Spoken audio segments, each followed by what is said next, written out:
Hello friends, प्रतिमा GS academy पे आप सभी का स्वागत है। दोस्तों, संविधान के अनुच्छेद 24 तक हम अपनी पिछली क्लासों में करा चुके हैं। आज हम धार्मिक स्वतंत्रता के बारे में बात करेंगे, जो हर व्यक्ति यानी भारत के नागरिकों के लिए, भारत में रह रहे विदेशियों के लिए, सभी संप्रदायों के लिए उन्हें धार्मिक स्वतंत्रता प्राप्त है। तो उसी धार्मिक स्वतंत्रता के बारे में हम चर्चा करेंगे। अनुच्छेद 25 के बारे में चर्चा करते हैं। अनुच्छेद 25 मौलिक अधिकार के धार्मिक स्वतंत्रता अनुच्छेद 25 से 28 के बीच में है। 25 से 28 के बीच में है, जिनमें से अनुच्छेद 25 में कहा गया है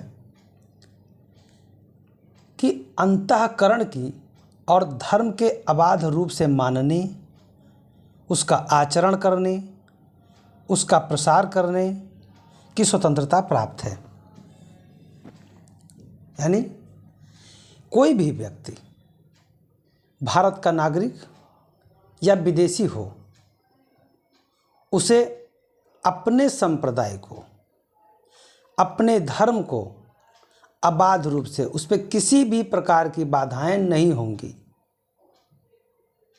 उसको वो मान सकता है, उसका वो प्रचार प्रसार कर सकता है।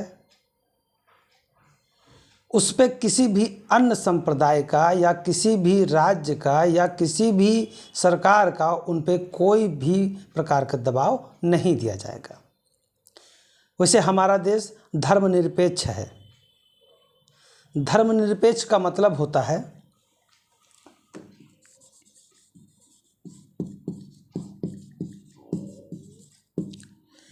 धर्मनिरपेक्ष का मतलब होता है कि किस राज्य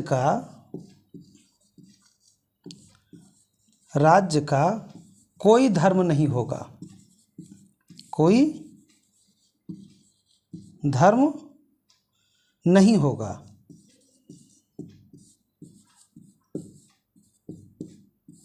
एवं राज्य सभी धर्मों का सम्मान करेगा। सभी धर्मों का सम्मान करेगा, चाहे हिंदू धर्म हो, मुस्लिम धर्म हो, सिख, हिंदू के अंदर ही सिख भी आते हैं, जैन भी आते हैं एवं बौद्ध भी आते हैं, ईसाई एवं पारसी, मतलब कोई सी भी प्रकार के जो हमारे हिंदुस्तान में संप्रदाय को मानने वाले हैं, उन सभी का प्रावधान किया गया है कि सब लोग अपने अपने धर्मों को मानने के लिए स्वतंत्र हैं। अनुच्छेद 25 के तहत सभी व्यक्तियों को कहा गया है कि उन्हें अंतःकरण की स्वतंत्रता है। उनकी जो अंतर आत्मा अपने धर्म को मानने के लिए अगर कहती है तो उन्हें स्वतंत्रता है। आचरण करने का, वो इस्लामिक तरह से आचरण करना चाहता है, वो सनातन धर्म के अनुसार आचरण करना चाहता है, वो ईसाई की तरह करना चाहता है या पारसी या अन्य किसी समुदाय की तरह, तो उसे स्वतंत्रता है। उसको मानने का, उसका प्रचार प्रसार करने का उसे पूर्ण रूप से स्वतंत्रता प्राप्त है। अनुच्छेद 25 में 2 व्याख्याएं दी गई हैं। ये 2 व्याख्याएं स्पेशली रूप में इसलिए दिया गया है क्योंकि हिंदुस्तान में एक सिख संप्रदाय है कि आज विश्व में कई संप्रदायों के लाइन में सबसे अग्रणी में खड़ा है। तो सिख संप्रदाय के लोगों को कृपाण धारण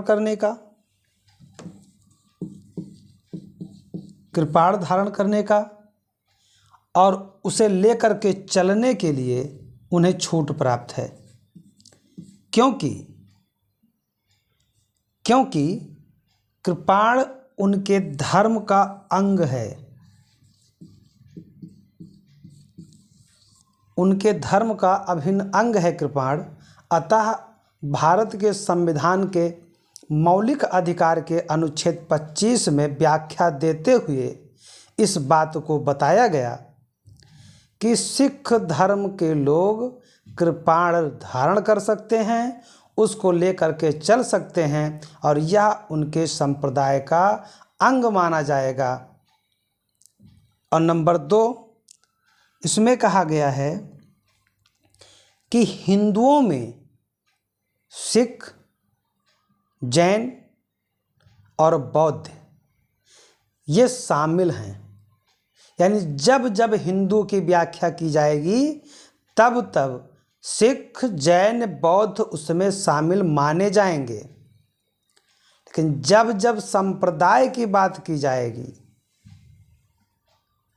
तब इन लोगों का अलग व्याख्या हो सकता है, लेकिन जब बात धर्म की आएगी तो इन्हें हिंदू माना जाएगा।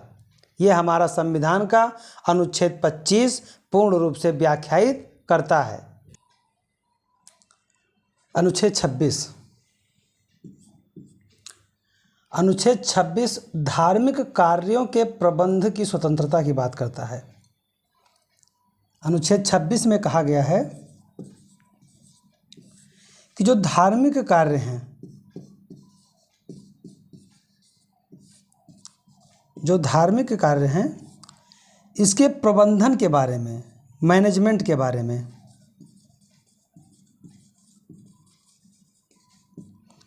मैनेजमेंट के बारे में यानी प्रबंधन के बारे में बात करता है। अनुच्छेद 26 के अनुसार कहा गया है कि कोई भी व्यक्ति अपने धार्मिक संप्रदायों के लिए प्रबंध कर सकता है, उसका मैनेजमेंट कर सकता है। देखिए, अनुच्छेद 25 एवं अनुच्छेद 26 में एक बेसिक अंतर है। अनुच्छेद 25 में व्यक्तिगत गारंटी दी गई है,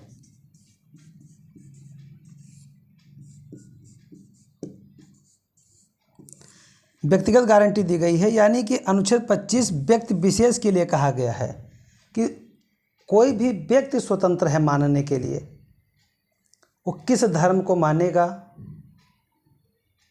किस धर्म को नहीं मानेगा,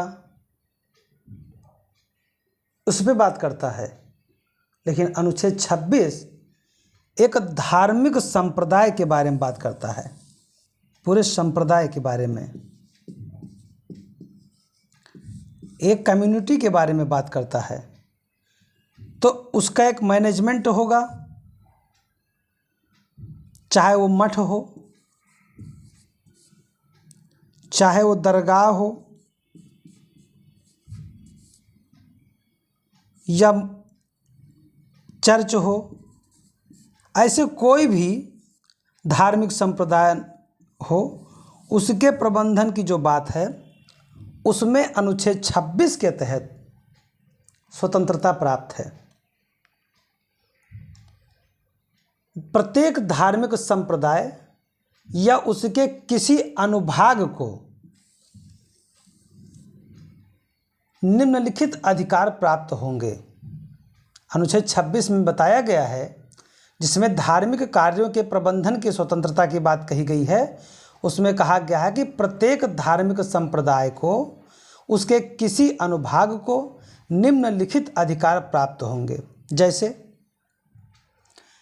नंबर 1, धार्मिक एवं मूर्त प्रयोजनों के लिए संस्थानों की स्थापना और पोषण का अधिकार।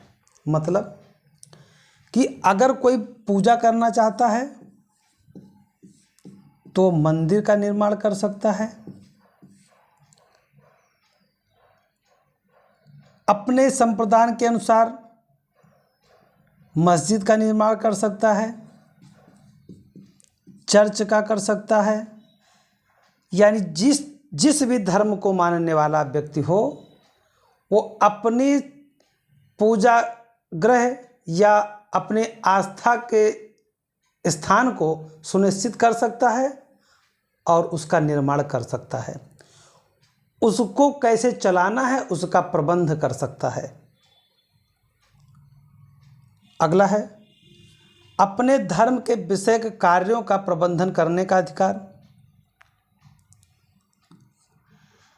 फिर चल अचल संपत्ति के अर्जन और स्वामित्व का अधिकार है। कई बड़े बड़े मंदिरों में आप देखते होंगे कि बहुत पैसा होता है उनके पास, तो ये धार्मिक स्वतंत्रता में उन्हें अधिकार है कि वो धन का अर्जन करें, चल संपत्ति बनाए, अचल संपत्ति बनाए, उसका प्रबंधन करे, उसका मैनेजमेंट किस तरह से करेगा, हिंदुस्तान की अखंडता को ध्यान में रख करके उसके प्रशासन के कार्यों का निर्धारण करे। तो ये सारी व्यवस्थाएं जो हैं अनुच्छेद 26 के तहत दी गई हैं, और इन संपत्तियों के जो प्रशासन करने का अधिकार है वो विधि के अनुसार होगा, जिसमें भारत की अखंडता, भारत की एकता प्रभावित नहीं होनी चाहिए, धार्मिक धर्मनिरपेक्षता का खंडन नहीं होना चाहिए, हिंदुस्तान की एकता और अखंडता को ध्यान में रखते हुए अगर कोई अपने धर्म का प्रचार प्रसार करता है, उसका प्रबंधन करता है, उसको मानता है, तो वो उसको धार्मिक स्वतंत्रता के रूप में आज़ादी प्राप्त है। और जैसा कि मैंने पहले समझाया कि अनुच्छेद 25 और 26 में अंतर ये है कि अनुच्छेद 25 जहाँ व्यक्तिगत गारंटी देता है, वहीं अनुच्छेद 26 धार्मिक संप्रदान को गारंटी देता है। अनुच्छेद 27 में धर्म की अभिवृद्धि के लिए करों के संदान से स्वतंत्रता है। यानी अनुच्छेद 27 में बताया गया है कि कोई भी धार्मिक संप्रदान या धार्मिक संस्थाओं से कर नहीं लिया जाएगा, यानी कर से छूट प्राप्त है। कर से छूट प्राप्त है। कोई भी धर्म हो वो संपत्ति रख सकता है, चल या अचल संपत्ति रख सकता है, उस पे उसे कर से छूट प्राप्त है, टैक्स नहीं देना है, वो टैक्स नहीं देगा। इसकी छूट उसे संविधान के अनुच्छेद 27 से प्राप्त है।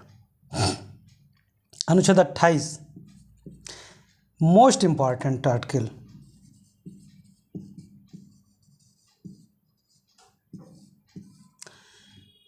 अनुच्छेद 28 में कहा गया है कि धार्मिक शिक्षा में उपस्थित होने से स्वतंत्रता। अनुच्छेद 28 में धार्मिक शिक्षा में शामिल होने के लिए जो स्वतंत्रता दी गई है, उसमें ये बताया गया है कि अगर राज्य के द्वारा संचालित कोई संस्थान है तो उसमें धार्मिक शिक्षा नहीं दी जाएगी। अगर राज्य द्वारा मान्यता प्राप्त या राज्य द्वारा अनुदान प्राप्त कोई संस्थान है जिसमें धार्मिक शिक्षा दी जाती है, तो वहाँ के छात्रों के लिए ये अनिवार्य नहीं है कि वो शामिल हो, या स्वैच्छिक होगा। जिसका मन करे उस शिक्षा में शामिल हो धार्मिक, ना मन करे ना शामिल हो, उसे आप बाध्य नहीं कर सकते। लेकिन जो राज्य द्वारा सीधे संचालित होते हैं उनमें धार्मिक शिक्षा नहीं दी जाएगी, और जो न्यास या ट्रस्ट के द्वारा संस्थान होते हैं और प्रशासन राज्य चलाता है, वहाँ धार्मिक शिक्षा की अनुमति होती है, क्योंकि न्यास या ट्रस्ट किसी धार्मिक संप्रदाय के द्वारा ही चलाए जाते हैं, चाहे वो मदरसा हो या गुरुकुल, वहाँ धार्मिक शिक्षा दी जाती है। तो इसके लिए रोक नहीं होगा। यही बताया गया है कि राज्य निधि से पूर्णता पोषित किसी शिक्षा संस्था में कोई धार्मिक शिक्षा नहीं दी जाए। यानी राज्य द्वारा पोषित शब्द याद रखिएगा, जो संस्थान हैं उनसे कहा जाता है कि पहले चीज़ तो धार्मिक शिक्षा न दी जाए, धार्मिक शिक्षा न दी जाए, लेकिन राज्य के द्वारा सहायता अनुदान प्राप्त या राज्य के वित्त से संचालित, उसके प्रशासन से संचालित या किसी न्यास के द्वारा गठित, तो उनमें अगर है तो स्वैच्छिक होगा, किसी को बाध्य नहीं किया जाएगा, बाध्य नहीं किया जाएगा। उसके सहमति के बगैर, किसी के सहमति के बगैर उसे धार्मिक शिक्षा नहीं दी जाएगी। इसी में कहा गया कि यदि संस्थान जिनका पूरी तरह से रख रखाव राज्य करता है, धार्मिक शिक्षा नहीं दी जाएगी। मतलब कि जिसका रख रखाव, जिसका संचालन, जिसका वित्तीयन, जिसका प्रशासन सब कुछ राज्य करता है, वहाँ धार्मिक शिक्षा नहीं दी जाएगी।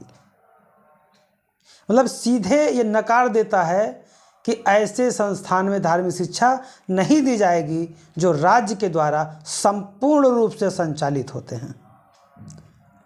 अगला है, ऐसे संस्थान जिनका प्रशासन राज्य करता है लेकिन उनकी स्थापना किसी ट्रस्ट न्यास के द्वारा किया गया है, धार्मिक शिक्षा दी जाएगी।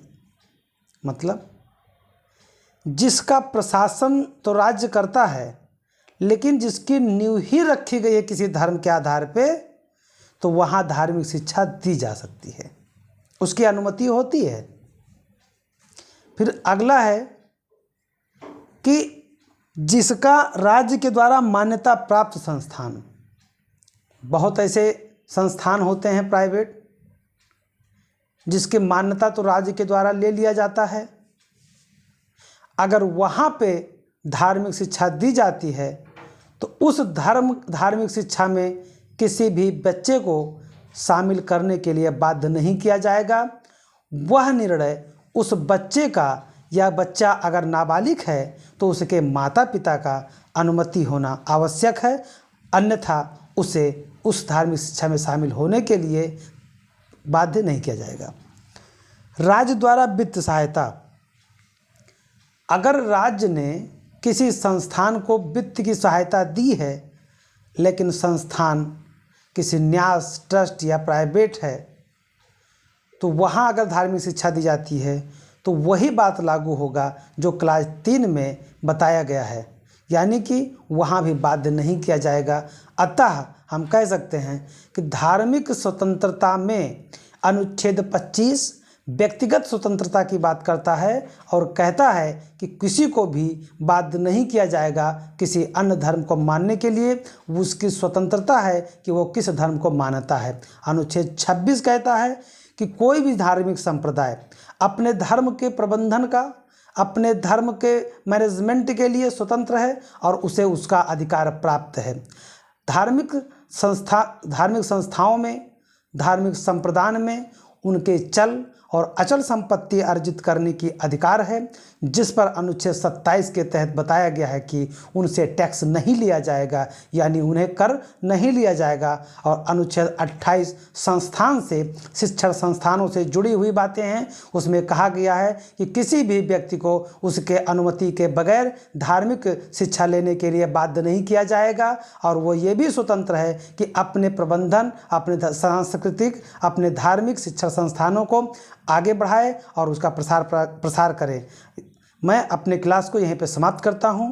जय हिंद, जय भारत। दोस्तों, लाइक कीजिए, सब्सक्राइब कीजिए, शेयर कीजिए। आप लोगों का सहयोग ही हमारा प्रोत्साहन है, जिससे मैं बेहतर से बेहतर क्लासेस लेकर के आप लोगों के समक्ष आऊँ। धन्यवाद।